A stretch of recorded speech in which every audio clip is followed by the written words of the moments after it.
Hello everybody, and thanks for tuning in. My name is Rosalia, and I have a video, something similar to what I recorded about a week ago or so, about using your scraps, using your base and whatever to make pieces like this, okay, so that you can make other things out of it. I'll get into that in a minute. So I was on YouTube just to see what else is out there, and I came across this video about a third world country. This is a program trying to teach the people there skills, and so that they can make money.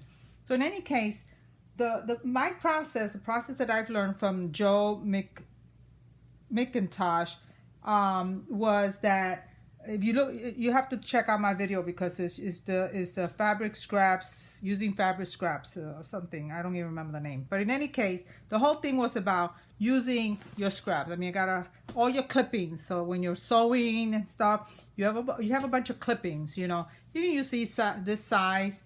I'm pretty much a small piece type of person, so I'm not much for these big pieces, but they do come in handy. So the process is cover your base. You need a base. It doesn't have to be a pretty backing either, but you need a base. Cover it up until you're satisfied. You don't want a mountain, but you want to go ahead and cover it up, and then also the use of some kind of heat and bond, because this will it requires an ironing, because you don't want your pieces to be flying all over the place when you transfer it over to the ironing board, and then no, not to the ironing board, but to the sewing machine to sew. So you use scattered pieces of some kind of heat and bond, Bond Away, Wonder Web, or whatever, and this is adhesive. So like if you do kind of get it around the edges, so when you're in the sewing machine, your pieces are not falling all over the place, like I said, right? So let's just assume I got my base all covered. I have my organza. I tell you, this is a beautiful fabric.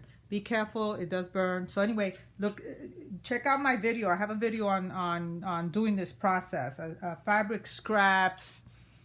Oh, I don't know. It's out there. So then you take a piece of your organza. You go ahead and cover it and leave like at least an inch, half an inch to an inch, all the way around, okay?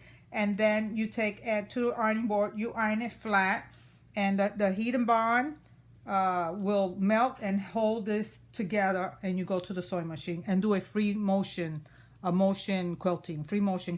Okay, that's another thing.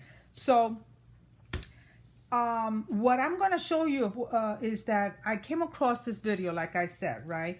And the way they were doing that process, it was just a little different. What they did I drop it? I sure did. Hold on a second. I dropped my piece.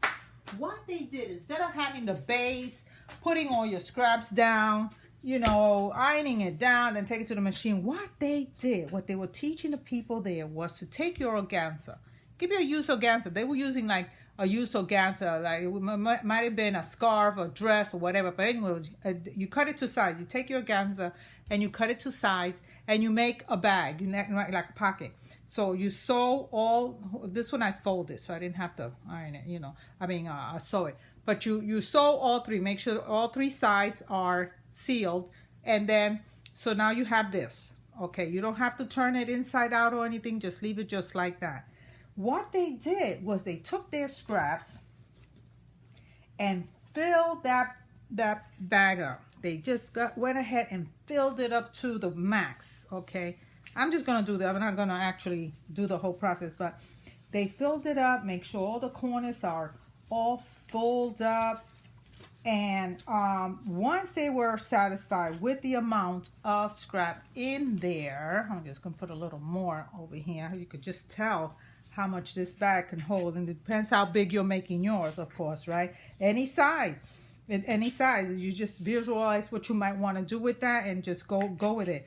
So, and this is really like pretty full, and your sewing machine is going to go through all that, so make sure you don't have any hard pieces in there that might break your needle. So here you go. So now what? And no heat and bond. You don't need anything. So now you go to the sewing machine and you sew this closed. So now you have all this full of that. And what I like to do is just go ahead and spread it. Make sure it's evenly spread, so that it's evenly spread.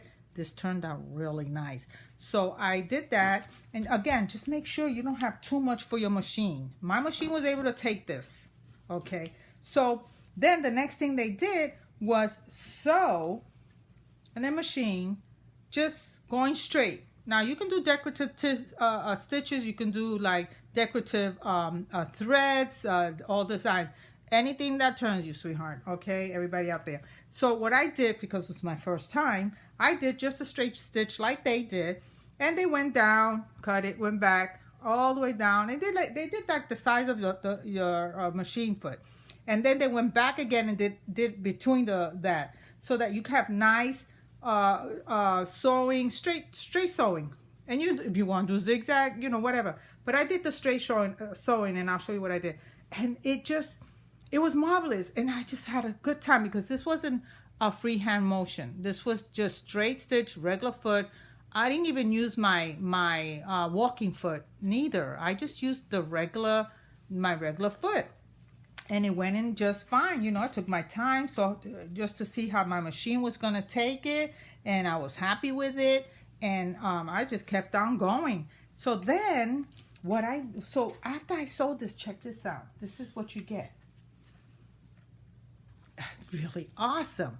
You see that? So I started out with larger rows, and then I went back and did rows between the rows.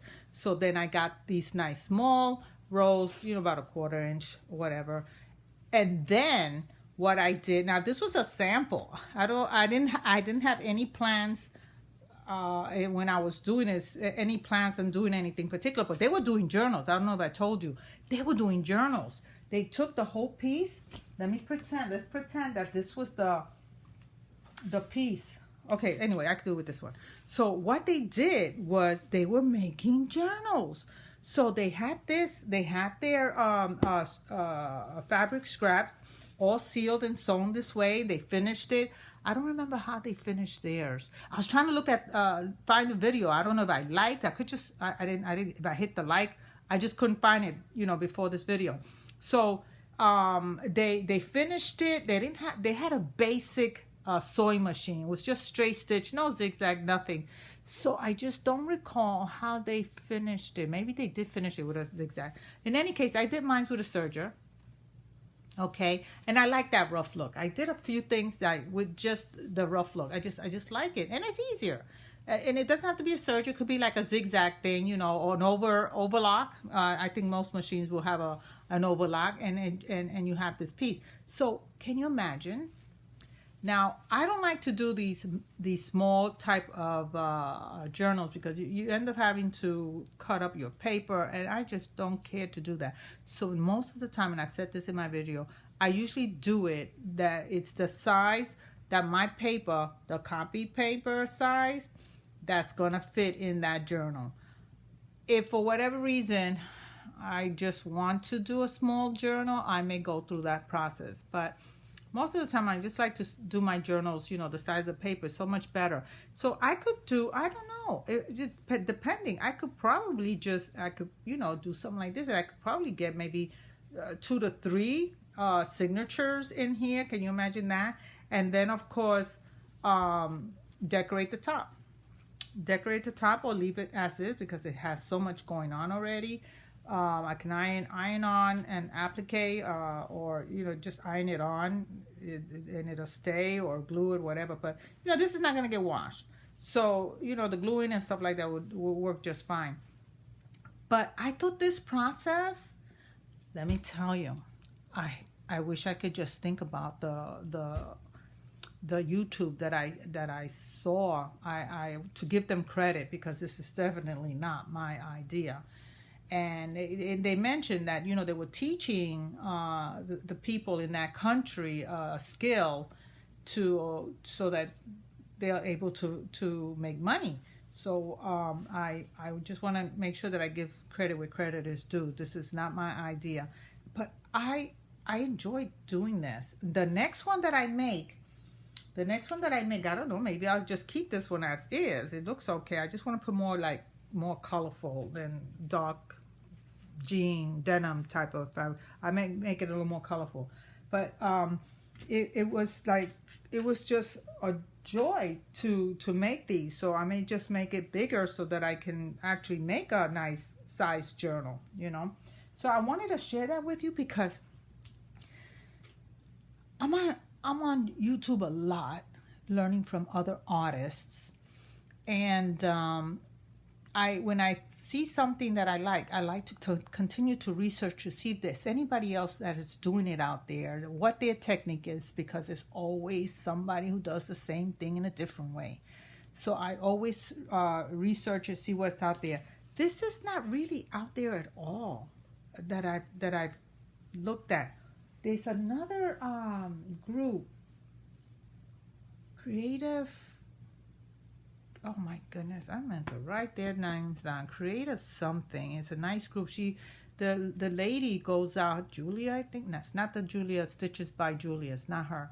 But I think this other lady's name is also Julia. But in any case, she goes out to the Indian countries and all those other countries out there, because they do a lot of beautiful fabric art, you know, like textile.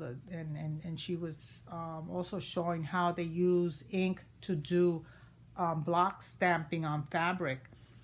I wanted to give that a try, but that means you got to get those blocks. That's another cost, you know. And being a crafty people like many of us are, it is expensive. Every time somebody comes up with a new idea, a new tool, a new this and that, you want to get out there and get it. I'm very restrained. I don't do that. I'm not going to go out there and get, every time there's something new and it's inspiring, I'm going to go and run and do it. No. I do a little bit, not that much. I do not have a crowded craft room.